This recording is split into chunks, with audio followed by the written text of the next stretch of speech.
Can you tell me what national park is located in Queensland, only 590 kilometres northwest of Brisbane?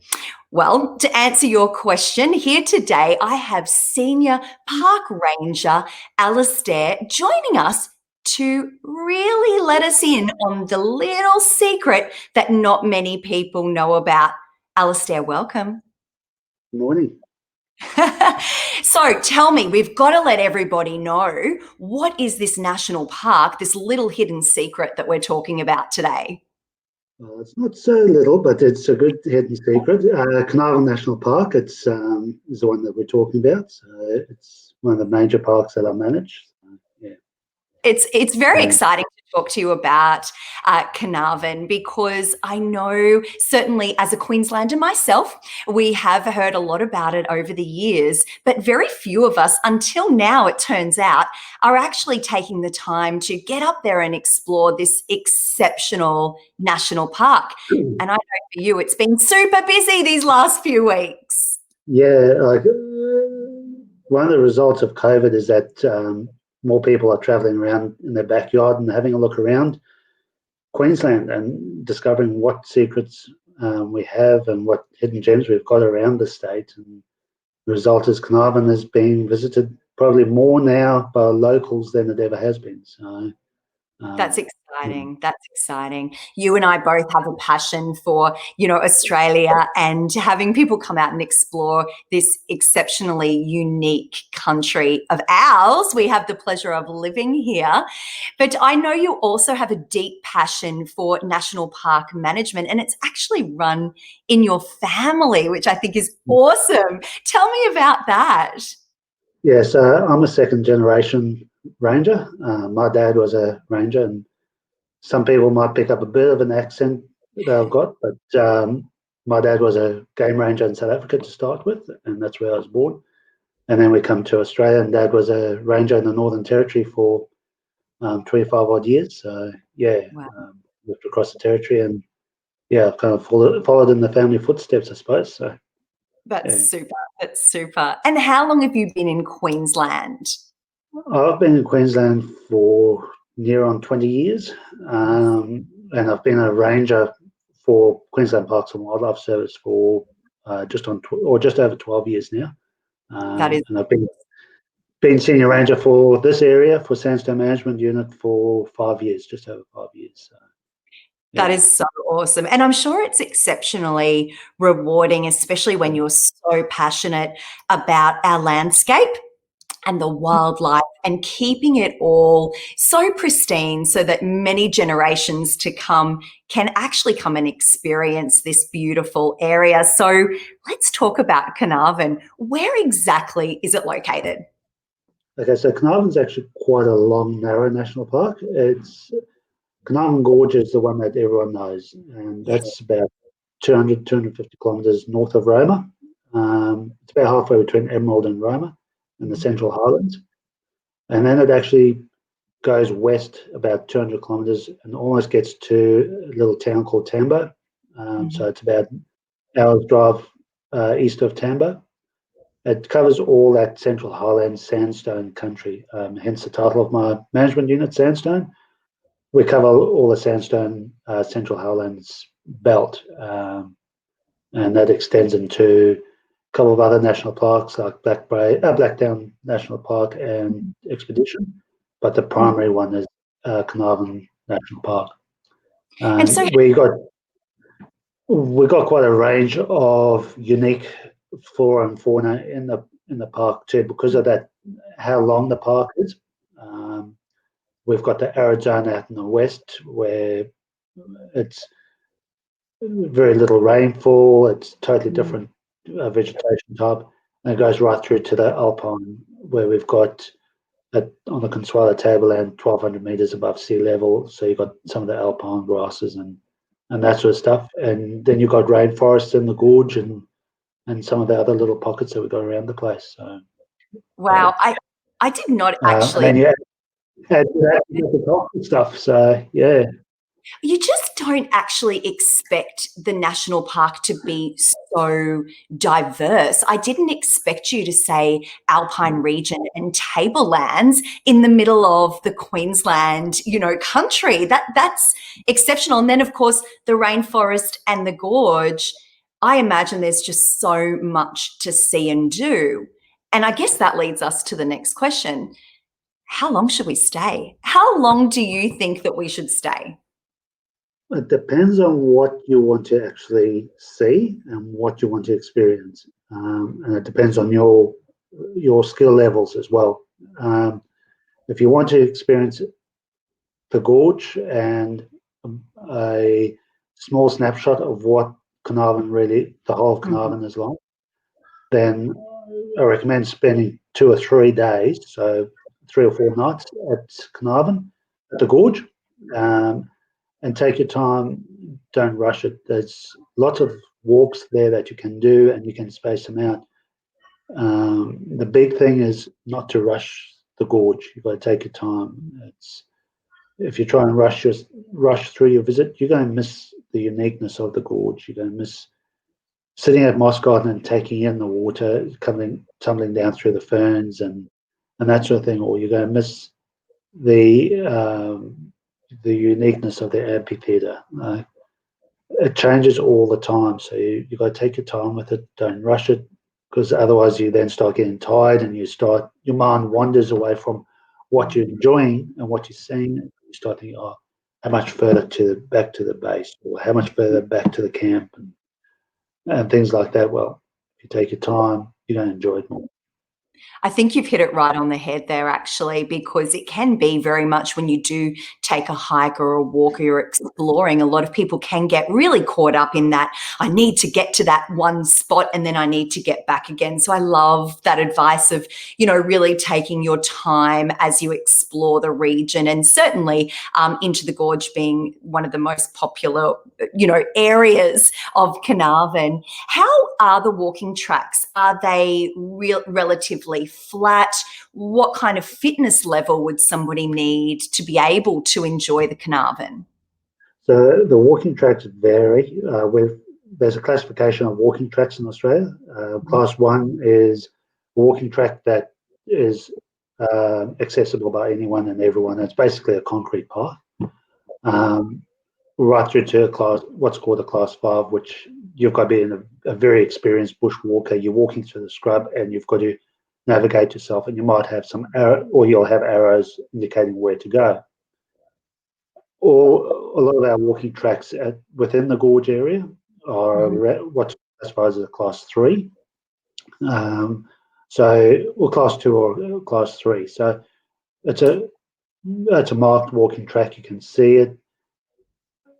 It looks easier than it actually is, because what you've got to remember is you're actually walking uphill all the way in one direction, because water flows downhill. So you're walking up the creek. And then when you turn around, you're walking downhill. And then you've got the undulations as well as you're walking along. So you've got to be at least a moderate fitness. And you've got to you cross the creek quite a number of times. And so you start off at the first crossing, where there's nice big rocks to step across and stepping stones.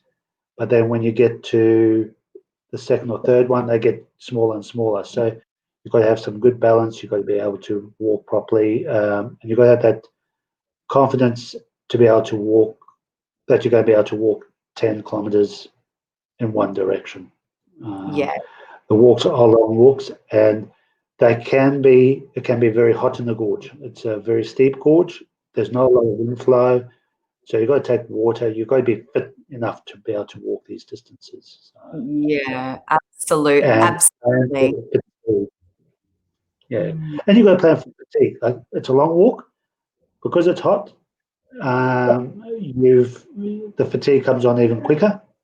So don't be fooled because you're walking next to a creek that's got some water in it, that you've got plenty of water, because that water is not suitable for drinking. You've got to take the water with you. And it comes back to what I was saying before. You've got to slow down, because if you rush everywhere, you're going to get tired quicker. You're not going to enjoy it, and you're going to you're going to make mistakes and you're going to injure yourself. Yes, You've got to absolutely. remember that the place doesn't have. Yeah, you've got to remember that the place, there's no mobile reception there. Mhm. It's a place to wind back. You're getting away from everything that in modern life that winds us all up. You're going there, and you're getting back to nature and recovering basically from modern life. Look, that sounds delightful to me, and I'm sure to so many. And I know that over the last few weeks, you would have certainly had a lot of families come through with the school holidays. But as you say, if you do have a moderate level of fitness, there's some exceptional and what sounds like stunning walks, especially through to the gorge. And so if anybody out there has been to the gorge, let us know. Pop a little comment. Yes, I've been there. And if you've got a photo on hand, why not share it? And everybody will be able to have a bit of a look of your own personal adventures. Perhaps you're planning on going. And I know, Alistair, that you said it is very busy at the moment and you are expecting visitors right through the summer season. But of course, the summer can get exceptionally hot in Queensland and certainly in the outback. And I'm sure you've got some warnings around that. Yeah, definitely. It's we get temperatures out here 40 degrees plus. So if it's 40 degrees, you've got to expect that it's going to be even hotter inside the gorge because you've got that heat effect of rocks. There's not a great wind flow through it unless it's coming from the west, and that's a hot wind. Mm-hmm. So we ask that everyone brings more than enough water for themselves. There is no water up when you start walking up the gorge or any of these places out here in the west. Bring water, bring food, and if you think that you've got enough water, get some bring more. Yeah. You can never have enough water. And bring food, because the other thing about summer out here is we are prone to some severe storms. Mm-hmm. Severe storms can roll in very quickly in this country. And there might be a time where the creek comes up so quickly that you just go bunker down and wait for it to drop. Generally, if it comes up quick, it'll go down quick. Not all creeks are like that, so please don't take that as a rule for all creeks. But it might be that you just go bunker down and wait it out. Yes. And you can't do that if you haven't got extra food and extra water. And it means that we then have to come in and risk our lives to come and help you as well.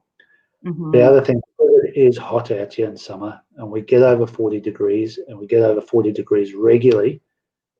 The fatigue and dehydration sneaks up on you. So if you're not drinking regularly small amounts and resting and trying to stay out of the heat of the day, then you're going to get yourself into trouble pretty quickly. And as I say, it sneaks up on you. It's one of the biggest threats that people can expose themselves in this country. So, absolutely. But the good news, of course, that the gorge is not going anywhere. So even if you can't make it out this summer, or perhaps the 40-degree days are not really what you're into, it certainly is open year-round. So when would be the ideal time to come, in your opinion? In my opinion, the ideal time to visit the gorge is in the middle of the year, in our winter. It can be a cold start to the day, like at the gorge, it can get down to 0 and 1, 2 degrees, but they always come up to beautiful days in the mid to low 20s.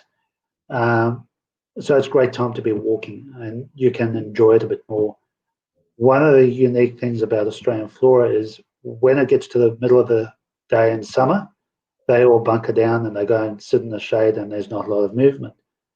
But in winter, in the middle of the day, it's not so hot, so they still move around. So you'll see more animals, and you'll see more things. More things are visible when you're walking around in the middle of winter, or late autumn, or even early spring, where it's still a bit cooler. So for me, that May, June type of the year is ideal, and also probably late August, early September. Yes, I suspect you would get some of the wildflowers as well come out at that time. Yeah, particularly in springtime. If Yeah. we've gotten early rains, early spring rains, yeah, the wildflowers do come out. Adds Yes. a Absolutely. bit more colour to the gorge and to the whole of Carnarvon National Park, actually. So yeah. Yeah, that sounds absolutely beautiful. Now, if anybody has any questions for Alistair and you are watching live today, please go ahead and make a comment and we will come back to you. We won't get an opportunity to answer those on screen, but we will certainly come back to you in the comments. But I know one question that comes up for you a lot is, can you actually swim at Carnarvon Gorge? No. There's one No. swimming spot just south of Carnarvon Gorge, a place called the Rock Pool. That's the only Mhm. place where we let people swim. Now, the big reason for not letting people swim in the gorge, there's a few reasons, but the biggest one is there's platypus in Carnarvon Creek.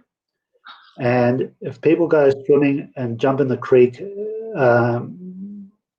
while they're walking, Mm. people have got deodorant, Mm. sunscreen, and things like that on. Those chemicals are, or platypus are very susceptible to those chemicals, and they do wash off you, and so they get into the ecosystems that are very good for the platypus. And we have successfully, well, got successful breeding pairs at of platypus at Carnarvon. So by if people start swimming, as I say, all that chemical washes off them. But then there Yeah. is a negative impact on the platypus population and also their prey, because then it's absorbed by fish, crustacea, and also the algae and all that sort of stuff that all those animals feed on. And you Yeah. start having the population decline. So, short answer is no swimming in Carnarvon Creek, Mhm. except for the rock pool. The other one is a cultural one. It's cultural respect to the First Nations people to not swim in the Carnarvon Creek. Carnarvon Gorge is a very important cultural site to the First Nations people.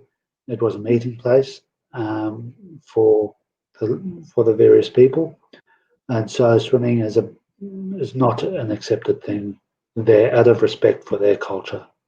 Absolutely, absolutely. It is out of respect for their culture and, of course, out of So respect for the animals as well. And as we've discussed previously, conservation is of our beautiful national parks, so that they are here for our future is such a big priority for you. And we want to make sure that everybody does the right thing when they are in Carnarvon. And so, leaving litter is definitely a no. We all know that, but we do really have to reiterate that, and just as you've said before, Alistair, leaving your footprints and nothing else is really the goal. it's a big goal. If you can come into the park and help us look after it and keep it for our children's children, Mm. that is a big help. And that's if you walk in and all you leave is your footprints, and by that I mean you take in your apple with you, you eat it, and you instead of throwing the apple core into the bush or leaving it behind, take it back with you and put it in a bin back in Roma or Emerald or wherever you're going to next. Yes. That helps a huge amount.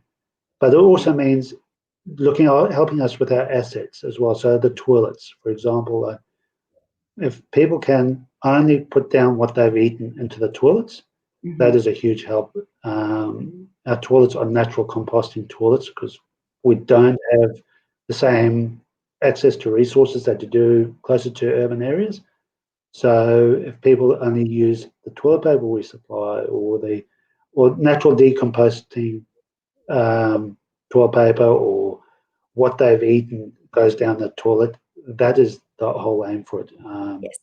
We've had to clean toilets in the last few weeks where we've pulled everything out from someone's jocks to a towel to nappies to wet wipes. They just don't work. It's They really, destroy the toilets. Yeah, yeah. and it makes it hard work for us.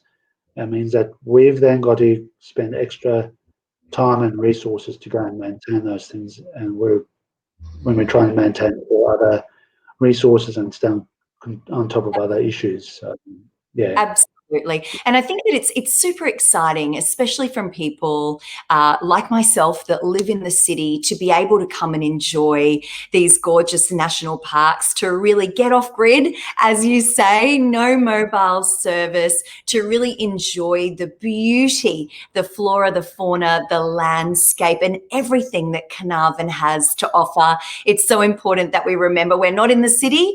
The systems, the resources, as you say, are very, very different, but for a good reason, because we want to keep everything as beautiful and natural as possible. And we're so lucky and we're so grateful to have you and all of the other park rangers helping us to make that happen.